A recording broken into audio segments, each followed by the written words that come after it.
Madame, Monsieur, bonsoir, bienvenue dans ce journal à la une de l'actualité. La prochaine réunion du bureau de l'APF prévue en octobre en Polynésie française. Amadou Soumaoro, président de l'Assemblée parlementaire de la francophonie, prépare la rencontre. Il a présidé une réunion ce vendredi par visioconférence avec la participation des membres du secrétariat parlementaire et administratif de l'institution parlementaire francophone. Des médailles qui les invitent à renforcer leurs actions pour le bien-être des populations. 6 hommes et 4 femmes du gouvernement décorés dans l'ordre national. La grande chancelière Henriette Dacré-Diabaté a procédé à la distinction de 10 ministres. Ils ont été faits commandeurs dans les ordres spécifiques qu'ils président ou coprésident. Vers une production en masse de logements de type abordable, des habitats à prix abordable et durable, l'opérateur immobilier français reçu par le Premier ministre Patrick Hachi, il a indiqué sa volonté d'accompagner le gouvernement ivoirien dans la réalisation de logements abordables et durables au profit des populations. Et puis au Mali, 15 casques bleus blessés ce vendredi, bilan d'une attaque au véhicule piégé contre une base opérationnelle temporaire dans la région de Gao. Le dispositif avait explosé au passage d'un convoi de la mission onusienne qui escortait le déploiement d'un bataillon de l'armée malienne. Le président de l'Assemblée parlementaire de la francophonie a présidé une réunion ce vendredi. Amadou Soumaoro et son équipe préparent la prochaine réunion du bureau de l'APF. La rencontre est prévue en octobre en Polynésie française. Une visioconférence dont nous parle Moussa Konaté.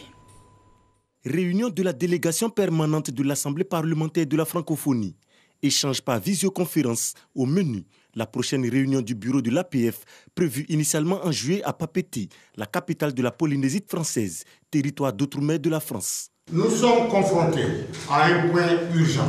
Concernant la prochaine réunion du bureau à Papeete, à cet égard, je vous informe que j'ai invité M. Tongsa, président de l'Assemblée de Polynésie française, à se joindre à nous afin de répondre à vos éventuelles interrogations sur l'organisation de notre réunion à Papeete.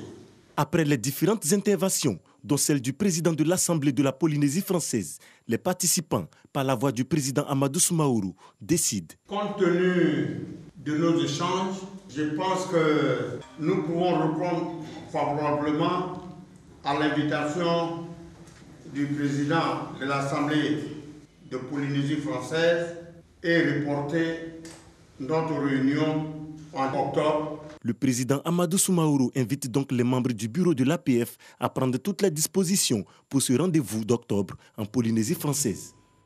Et on reste à l'Assemblée nationale. L'hémicycle a abrité une cérémonie d'hommage ce vendredi à l'honneur de l'honorable Saleh Poli, député de Méagui, rappelé à Dieu le 11 mai dernier. Sa famille politique, le PDCI, les députés, sénateurs et une délégation du Parlement de la CEDEAO ont salué le parcours politique de l'illustre disparu.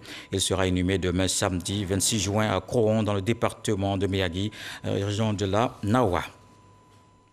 Ils sont 10 membres du gouvernement distingués, les 6 hommes et 4 femmes décorés. La grande chancelière de l'ordre national, Henriette Dacré-Diabaté, leur a remis le grade de commandeur dans les ordres spécifiques qu'ils président ou coprésident. On le voit avec Sidonie Davila. La nation ivoirienne récompense leur mérite. Ce sont 10 ministres, dont 4 femmes et 6 hommes, ayant les portefeuilles de la défense, de la fonction publique, de l'éducation nationale, de la culture, des mines, des affaires maritimes, de la communication et de la solidarité. Ces personnalités ont été élevées par la grande chancelière au grade de commandeur dans les ordres spécifiques. Une fierté pour les récipiendaires.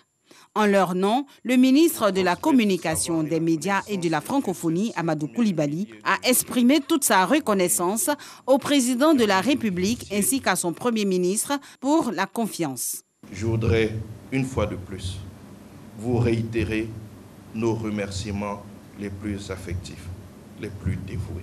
En tant que nouveau membre de droit de ces ordres distinctifs, ces ordres ministériels, nous voudrions vous assurer de notre disponibilité auprès de la grande chancellerie à œuvrer au développement d'une saine émulation d'hommes et de femmes de valeur dans nos différentes corporations de même qu'au rayonnement et à la renommée de la Côte d'Ivoire, notre cher pays. Rappelant l'intérêt d'une telle cérémonie, Henriette Dagri-Diabaté souligne que ces différentes distinctions témoignent de la confiance, de la satisfaction du travail accompli. La présente cérémonie vise à vous manifester la solidarité de la Grande Chancellerie dans l'exercice de vos missions respectives. En votre qualité de premier responsable de ces ordres sur le terrain, vous vous trouvez en position de la promotion du mérite et de l'excellence. Je voudrais donc vous exhorter à accorder une attention soutenue à la distinction des acteurs de la chaîne des valeurs de vos ministères respectifs. De l'ordre du mérite maritime, en passant par l'ordre du mérite de la fonction publique, de l'éducation nationale, des mines, de la communication, à l'ordre du mérite de la solidarité et du mérite culturel, ces distinctions ne sont pas seulement des reconnaissances, elles sont des gages de responsabilité et d'excellence dans le travail. Et des personnalités visiblement heureuses de recevoir cette distinction. On les entend au micro de Sidonie Davila. Je voudrais, au nom de tous les fonctionnaires de Côte d'Ivoire, dire que je mesure pleinement la responsabilité qui est la mienne. Et c'est donc avec engagement que je conduirai ma mission au sein de la fonction publique de Côte d'Ivoire pour l'honneur de notre administration publique. Je suis très heureuse de recevoir cette médaille. C'est pour moi une invitation à contribuer à faire rayonner la Côte d'Ivoire pour faire en sorte que l'école ivoirienne soit une école de qualité, une école de mérite dans la transparence et dans l'équité. Alors je suis très content. Dire nos reconnaissances à Monsieur le Président de la République, son Excellence Alassane Ouattara. Cette distinction, moi je la considère comme une mise en mission pour donner le meilleur de nous-mêmes. Nous voulons remercier respectueusement Monsieur le Premier ministre Patrick Achi qui nous a appelés à son gouvernement, ainsi que le Président de la République, son Excellence M. Alassane Ouattara, pour la confiance qui nous a été témoignée et qui nous permet donc d'être aujourd'hui l'objet de cette décoration. On se rend à la primature. Le Premier ministre Patrick Achi a reçu le président du groupe Node, Antoine Grolin. L'opérateur immobilier français a lancé un projet d'habitat dans le pays. Il a indiqué sa volonté d'accompagner le gouvernement ivoirien dans la réalisation de logements à des prix abordables et durables au profit des populations. Alexis Ouedraogo. L'opérateur immobilier français Node veut accompagner le gouvernement ivoirien dans la réalisation de logements abordables et durables au profit des populations. Ils l'ont indiqué jeudi au terme d'une audience avec le chef du gouvernement Patrick Achi. On a été reçu par Monsieur le Premier ministre pour expliquer le projet que nous avions sur le démonstrateur des maisons abordables qu'on a inauguré hier à Treichville et dont d'autres sont en cours de développement, pour dire qu'on était une délégation d'entreprises françaises qui était fort attachée au développement et au dynamisme qu'on ressent ici en Côte d'Ivoire et qu'on a certainement beaucoup de choses à co-construire avec les habitants pour du développement ensemble. Le ministre de la Construction, du Logement et de l'Urbanisme, Bruno Nabani-Koné, a salué l'arrivée de ce partenaire qui s'engage à contribuer à la résorption du déficit dans le secteur du logement. C'est la première entreprise française qui s'engage dans le domaine de la production de logements en Côte d'Ivoire. Pour nous, c'est déjà un premier grand pas.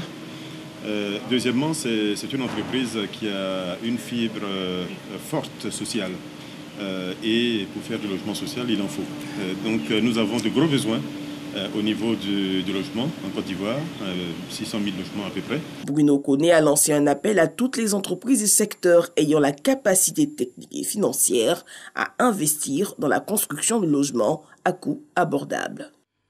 Et les logements à coût abordable vont connaître donc un coup d'accélérateur. Il est prévu dans les mois à venir une production en masse de maisons écologiques dans le pays. Le ministre de la Construction a procédé à l'inauguration de la maison témoin à Treichville. Le reportage de Cheikh Koné. Une signature de convention entre deux entreprises privées françaises, à savoir Node et Nuland, sous la supervision du ministère de la Construction. du logement et de l'urbanisme. Ce partenariat fera des heureux dans quelques mois avec la production en masse de logements à prix abordable sur toute l'étendue du territoire national. Aujourd'hui, on signe un protocole pour se dire que nous nous engageons à faire nos meilleurs efforts pour regarder comment optimiser un maximum le prix pour rendre abordable le logement et accessible au plus grand nombre. La production de ce nouveau type de logement va débuter dès la fin de l'année. Objectif, dupliquer le projet Live2 au service des logements sociaux. Un projet ambitieux pour lequel le ministère n'a pas hésité à apporter son parrainage institutionnel. Cependant, Bruno Nabagné-Koné a fait des suggestions. C'est premièrement la verticalité, dans la mesure du possible. Évidemment, ce n'est pas une condition sine qua non. La verticalité, donc avoir des constructions en hauteur. Deuxièmement, travailler le plus que vous pouvez avec le constructeur, mais également avec l'État de Côte d'Ivoire sur les aspects de défiscalisation pour réduire davantage le coût de ce logement et le prix de vente. Et le troisième sujet, c'est le crédit acquéreur, donc qui est toujours un frein, malheureusement, à l'accès à la propriété. Bien avant la signature de convention, le ministre de la Construction, du Logement et de l'Urbanisme a procédé à l'inauguration du démonstrateur de ce projet situé à Treichville. La cérémonie de ce jour me donne l'occasion de réaffirmer l'engagement de l'État de Côte d'Ivoire, sous la haute égide du chef de l'État, le président Alassane Ouattara, d'œuvrer activement en vue d'offrir à nos concitoyens un cadre de vie plus agréable, mieux organisé, plus sécurisé, ainsi qu'un logement plus décent et plus abordable. Cette cérémonie d'inauguration s'est soldée par une visite guidée du démonstrateur et par la signature d'un protocole d'accord entre la région de la Nawa, représenté par son président, le ministre Alain Donvaï, et le groupe Noud, pour la production de 100 maisons de ce type à Sobré. Le projet Live2 est un projet écologique en matière de construction de maisons. Ces logements de 2, 3, voire 4 pièces sont assortis d'un espace réservé pour mener des activités commerciales. Une sorte d'habitat business. Et l'actualité, c'est aussi la contribution de la CEI au renforcement de la démocratie qui est expliquée aux étudiants de Bouaké. Le président de la commission électorale indépendante a donné des détails sur la participation de cette institution chargée de l'organisation et de la supervision des élections. Ibrahim Koulibaly-Kuibière a mis en relief le caractère impartial et l'indépendance de la CEI. Kader Sogodogo. Ibrahim Koulibaly-Kuibière, président de la commission électorale indépendante, CEI, est à l'université Alassane Ouattara. Il est le tout premier invité de rencontres avec les institutions de la République. Une initiative de Gilbert Kafana Koné, ministre auprès du président de la République, chargé des relations avec les institutions, destinée aux étudiants de Côte d'Ivoire. La CEI et le renforcement de la démocratie en Côte d'Ivoire, c'est le thème présenté aux étudiants de Bouaké. L'orateur du jour est bien dans son domaine. Il n'y va pas de main morte. Le verbe y est. Comment la commission électorale participe au renforcement de la démocratie en Côte d'Ivoire? Mais de deux façons. La première façon, à travers le statut même de la commission électorale indépendante. Et la deuxième, à travers les activités qu'organise la commission électorale indépendante. Vous savez, il n'y a pas de démocratie où l'organe qui organise les élections n'est pas indépendant et impartial. Parce que le peuple peut dire, nous voulons M. Tantampion, mais l'organe qui est chargé d'organiser les élections peut tronquer la volonté du peuple et donner le pouvoir à la personne que le peuple n'a pas désiré. Voilà pourquoi, dans le renforcement de la démocratie en Côte d'Ivoire, la commission électorale, l'organe chargé d'exécuter la volonté du peuple, doit être impartial et indépendant. Satisfaction totale pour les étudiants présents. Le président Kuibière Koulibaly nous a satisfait aujourd'hui. Il y avait des zones d'ombre quant au fonctionnement de la CEI. Il a pu lever pas mal d'équivoques ce matin. Je pars d'ici avec l'image de ce que la CEI, en tout cas pour ce qui m'a été donné de comprendre aujourd'hui, est transparente. Le ministre Gilbert Kafana Koné et ses collaborateurs entendent visiter toutes les villes universitaires du pays avec rencontre avec les institutions de la République. On n'oublie pas aussi la lutte contre la Covid-19. La pandémie n'est pas encore terminée. On voit ce que disent les chiffres aujourd'hui.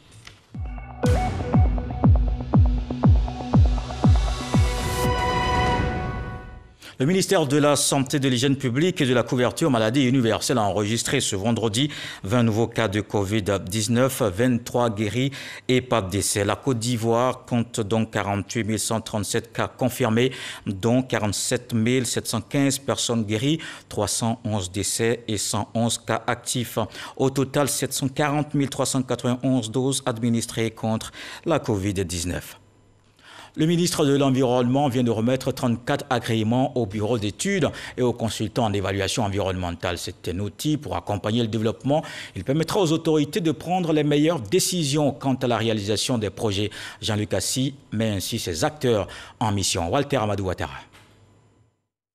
La présente remise officielle marque la phase finale du processus de renouvellement et d'attribution des agréments lancé depuis décembre 2020. Ainsi, viennent de recevoir leur agrément 32 bureaux d'études et 2 consultants indépendants en évaluation environnementale qui ont satisfait aux conditions d'octroi.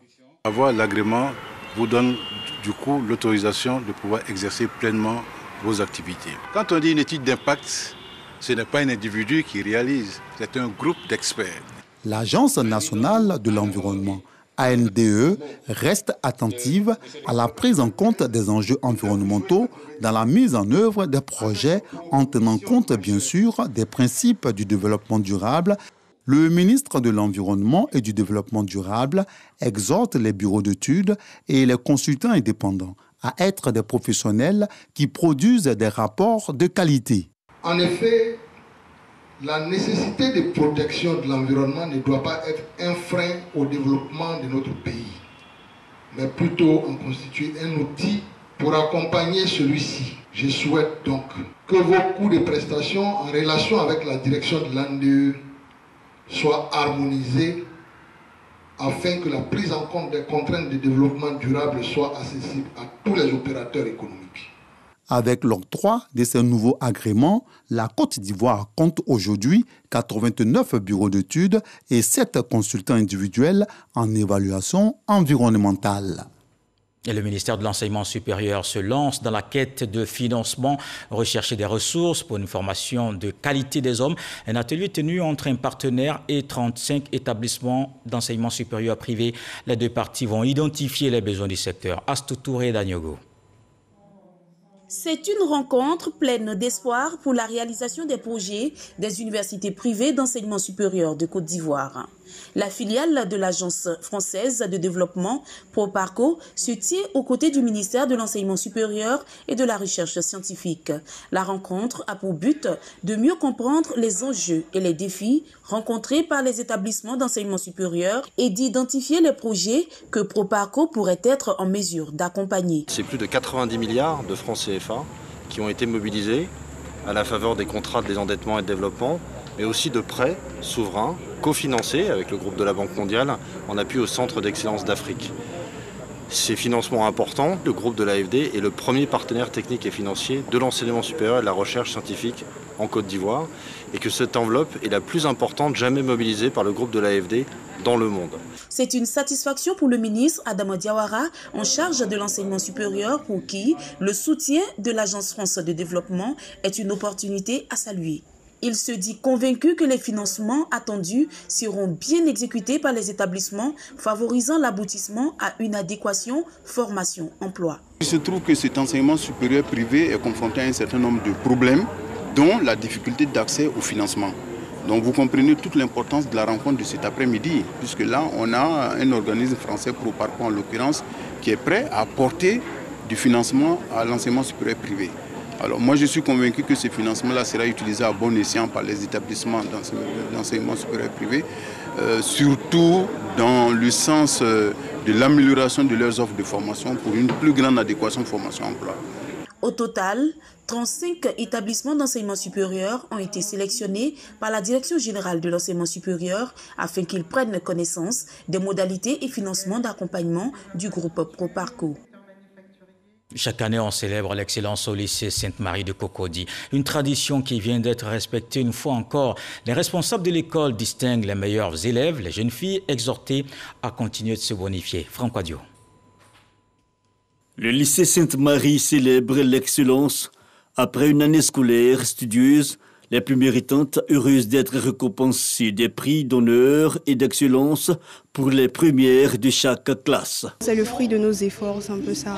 Donc on est vraiment heureux et tout ça c'est grâce à Dieu. Je suis très heureuse, j'ai travaillé beaucoup pour être là aujourd'hui. De la joie pour les élèves, de la satisfaction pour les encadreurs, mais aussi les parents venus soutenir les enfants. Nous sommes fiers aujourd'hui de voir continuer cette idée de bien éduquer la fille, de faire de la fille une excellente femme, une excellente citoyenne, pour contribuer au développement de la Côte d'Ivoire. Une année 2021 particulière selon la responsable de l'établissement, mais la volonté de prôner résilience et compétitivité demeure, comme l'évoque en filigrane le thème de la journée. Tout ce qu'on fait, on mérite de la reconnaissance quand on fournit des efforts.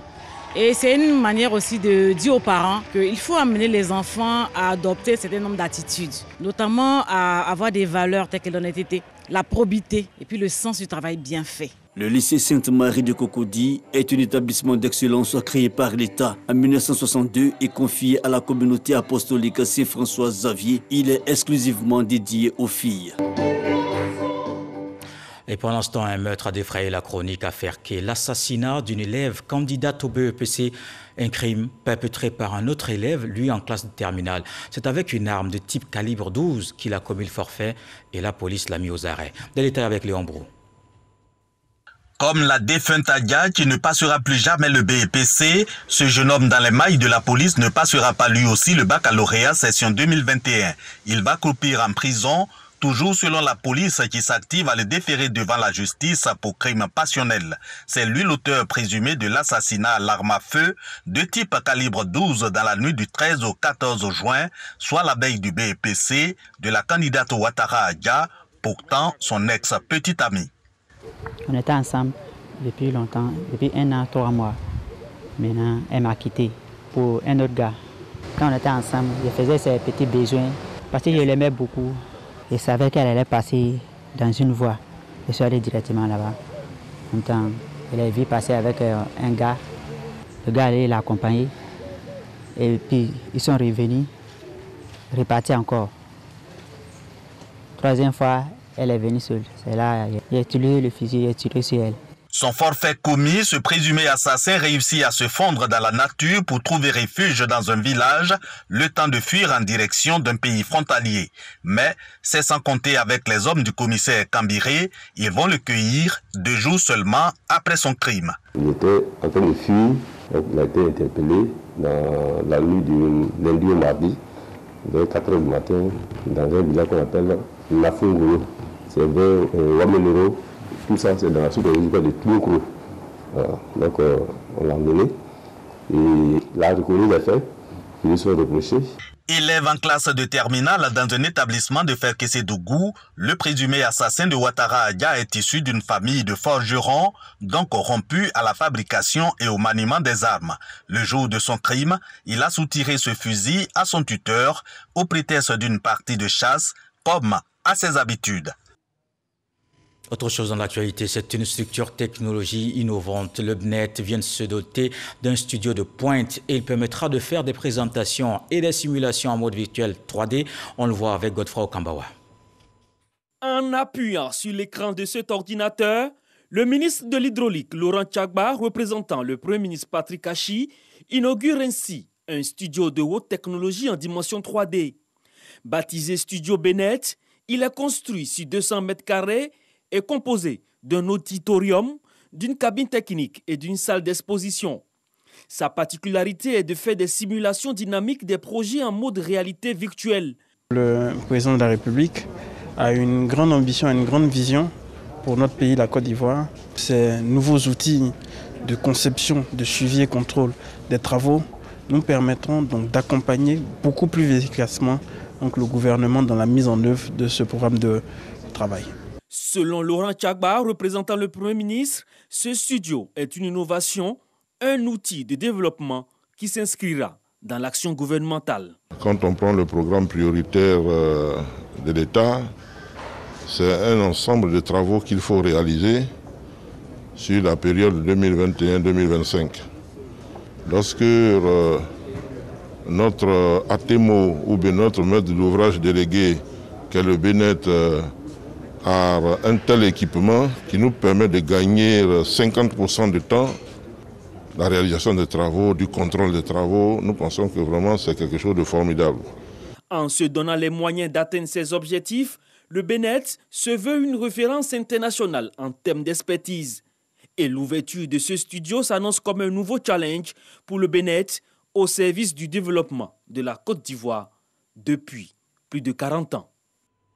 Dans le domaine de la communication, les opérateurs de la téléphonie numérique, de la télévision numérique terrestre veulent une viabilité économique. La Haute Autorité de la communication audiovisuelle les a donc réunis autour d'une table ronde. Entre autres objectifs, identifier les défis auxquels sont confrontées ces chaînes privées. Ces acteurs vont aussi élaborer les stratégies pour avoir une meilleure santé financière. Dangui.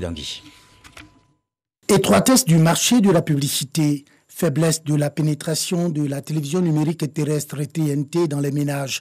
Ce sont entre autres les difficultés soulevées par les chaînes de télévision lors de la table ronde sur la question de leur viabilité économique. Nous devons faire les efforts, nécessaires. Donc, en fait, en quelques mots, c'est d'avoir une démarche, une vraie démarche marketing pour attirer les annonceurs. Par rapport justement maintenant à tout ce qui est viabilité économique, on est contraint de pouvoir maintenir notre audience. C'est une véritable exigence aujourd'hui en ayant des contenus attractifs de qualité parce que nos clients aujourd'hui qui nous suivent sur les différents supports sont exigeants, ont de l'appétence pour la qualité. L'une des conditions de la viabilité économique des opérateurs de la TNT que proposent les chaînes de télévision privées, c'est d'obtenir une part de la redevance. La redevance RTI est au cœur des débats au niveau du nombre d'opérateurs qui souhaitent que cette redevance soit répartie. Le tout est de savoir si cela peut être accepté, si cela est faisable. C'est l'objet de la discussion. Ensuite, nous verrons les propositions qu'il nous semble utile de faire au gouvernement. Organisée par la Haute Autorité de la communication audiovisuelle ACA, cette table ronde vise à identifier les défis et à dégager des stratégies susceptibles d'assurer la viabilité économique et pérenne des opérateurs de la télévision numérique terrestre. Les acteurs de la commande publique du secteur du bâtiment et des travaux publics sont en formation. Les experts formateurs de l'autorité de régulation des marchés expliquent les innovations dans le domaine. La rencontre vise à relever le niveau de qualité des offres et éviter les erreurs dans l'exécution des commandes. C'est ce que nous dit Jean-Marc Djadji. L'ANRMP continue son processus de formation de l'ensemble des acteurs du système des marchés publics, qu'ils soient du secteur privé ou du secteur public. Et cela avec un programme de formation et une méthodologie évolutive et appropriée. Les acteurs de la commande publique voient donc leur capacité se renforcer régulièrement. Cette séance de formation, elle, s'est intéressée au secteur du bâtiment et des travaux publics. Vous avez observé qu'il y a, depuis quelques années, c'est le boom de l'immobilier en Côte d'Ivoire. Au sortir de la crise, après toutes les infrastructures que l'État a fait, partout où il y a des routes bitumées, vous voyez des bâtiments qui poussent systématiquement. Mais nous avons aussi observé les dégâts qui sont commis par les mauvais entrepreneurs, des bâtiments qui s'écroulent. Le souhait, c'est que la qualité du bâti, que ce soit des bâtiments publics ou privés, la qualité s'améliore. Les petites et moyennes entreprises du secteur du bâtiment et des travaux publics vont donc être au parfum des innovations dans le secteur de la commande publique pour ne pas perdre des marchés par ignorance. Pour Koné Lamine, vice-président du groupement ivoirien du bâtiment et des travaux publics, GIBTP, c'est une formation importante et innovante qui donnera de meilleurs outils aux entrepreneurs dans l'élaboration des offres et surtout dans l'exécution des travaux. Le secteur du bâtiment et des travaux publics est souvent l'objet de beaucoup de problèmes dans l'actualité, notamment des problèmes de qualité dans les constructions de bâtiments, d'infrastructures de façon générale. Et là, nous saisissons cette occasion-là pour sensibiliser nos collaborateurs à l'amélioration vraiment de notre offre pour la commande publique. Au terme de cette formation, l'ANRMP voudrait que la qualité des offres soit relevée et que sur le terrain, les erreurs soient évitées par les exécutants des marchés. Toutefois, l'ANRMP est prête, par l'entremise de sa cellule recours et sanctions, à gérer tous les litiges qui sont souvent dus à la méconnaissance des textes. Et le développement passe aussi par la paix. À cet effet, l'ambassadeur du Maroc en Côte d'Ivoire et le guide suprême de la communauté musulmane se sont rencontrés. Les deux personnalités ont évoqué la consolidation de la cohésion sociale. Ils ont parlé également de la promotion d'un islam tolérant et modéré. Konepaga Soro de Madongi. L'ambassadeur du Maroc en Côte d'Ivoire, Abdelmalek Kettani, a rendu visite à Cheikh Aïma Ousmane Diakité, le président du Conseil supérieur des imams, des mosquées et des affaires islamiques et COSIM, à son domicile à la Riviera dans la commune du Cocody. Préservation de la paix et l'importance de la promotion d'un islam tolérant et modéré étaient au menu des échanges. Je suis ici aujourd'hui pour présenter mes respects et mes hommages à son éminence et envisager avec lui les façons de renforcer davantage les relations entre le Royaume du Maroc et le COSIM, qui sont, comme vous le savez, des partenaires de longue date. Et nous avons aussi envisagé ensemble les pistes à venir pour renforcer la coopération religieuse entre le Royaume du Maroc et la Côte d'Ivoire et permettre donc la dissémination encore plus prononcée des valeurs de l'islam, de partage, de modération et d'humanité que nous avons toujours prôné sous l'égide de Amir al-Mu'minin, Sa Majesté le Roi Mohamed VI. Après avoir témoigné la gratitude de la communauté musulmane à l'ambassadeur du Maroc en Côte d'Ivoire pour sa visite de courtoisie, le président du COSIM a assuré à Abdelmalek Kettani que sa communauté s'est inscrite dans une dynamique de promotion d'un islam du juste milieu. Nous avons demandé à M. l'ambassadeur de transmettre à Sa Majesté nos remerciements pour la mise en place et le fonctionnement de la Fondation Mohamed VI et la formation des imams. Nous avons aujourd'hui 500 imams qui ont été formés au Maroc, qui sont à travers toute la Côte d'Ivoire. Et nous avons demandé de transmettre nos remerciements à Sa Majesté pour sa vision claire et ses objectifs précis et ses réalisations concrètes pour les musulmans et pour l'humanité. L'ambassadeur du Maroc en Côte d'Ivoire a renouvelé sa disponibilité à accompagner le Conseil supérieur des imams, des mosquées et des affaires islamiques et COSIM dans sa mission de promotion des valeurs de l'islam en Côte d'Ivoire. C'était un reportage de Konepaga Soro de Madongi et Dangui. Dans le reste de l'actualité au Mali, 15 casques bleus de l'ONU déployés blessés ce vendredi. Bilan d'une attaque au véhicule piégé contre une base opérationnelle temporaire dans la région de Gao au nord. Le dispositif avait explosé au passage d'un convoi de la mission onusienne qui escortait le déploiement d'un bataillon reconstitué de l'armée malienne. La MINUSMA indique que les blessés ont été évacués. Elle n'a pas fourni plus de précisions sur les circonstances de l'opération ni sur la nationalité des casques bleus touchés. Voilà qui met un terme à ce journal. Merci de l'avoir suivi. Retour de l'actualité, 23h avec Herman Guivet. Ce soir, le SAD nous apprend que tu peux te faire effrayer dans la rivière par un crocodile, mais ne laisse pas les poissons se moquer de toi. Dieu le voulant, on se retrouve demain.